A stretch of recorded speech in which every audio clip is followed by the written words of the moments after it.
Alright, it's day 318 of this growing passion fruit from seed series. I tried manually pollinating with a fingertip and a brush.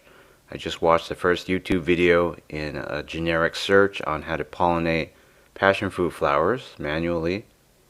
So this string is working out really well. Just one piece of string, and I have everything going upwards and really harvesting this late afternoon dusk sun every day. It's making the vine a lot more productive. These are, for the most part, the healthiest leaves, aside from the ones directly behind the rail. Those are even bigger, but they're older. These are all new growth. I don't know what those ants are doing. They're really capitalizing on this plant and loving my balcony. So for the flower anatomy, there are 5 anthers that spin around freely when you touch them. Kind of worried that they're going to break off because obviously they're not mechanical parts.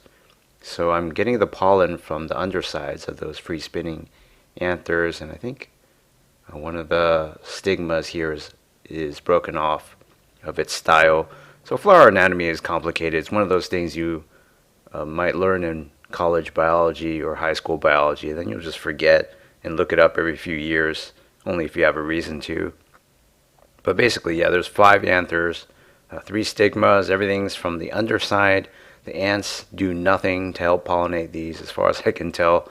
They just want to drink nectar and go to the extra floral nectaries and mooch off my fruits of my labor and the plant, obviously. So I don't think this brush really did anything, because in the days after, the flowers, the ovule is that thing in the middle, or the ovary, if you want to call it that. It's the round structure that's going to become the fruit if the stigmas become pollinated, which in my case I think none of them can. But based on my honeydew experience 4 years ago, if the plant's not doing well for whatever reason or doesn't have enough nutrition, fertilizer or sunlight leaves, it's not going to proceed to the fruiting stage. So all these flowers just fell off, and bear in mind they only stay open for 1 day. So you basically have to check every single day. So it's day 336, a few weeks later, and I was watering from the top. I had fertilized with 4 scoops of Miracle-Gro.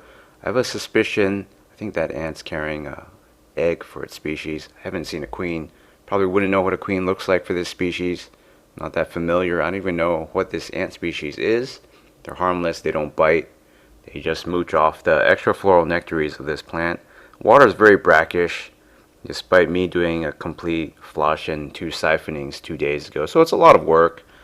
And I fertilized with 4 scoops of Miracle-Gro Flower Boost.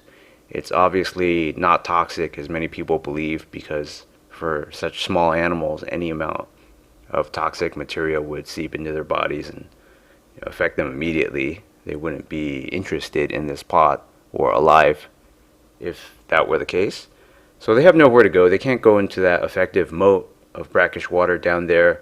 Their only way in and out is through the trunk, the main stem of this vine.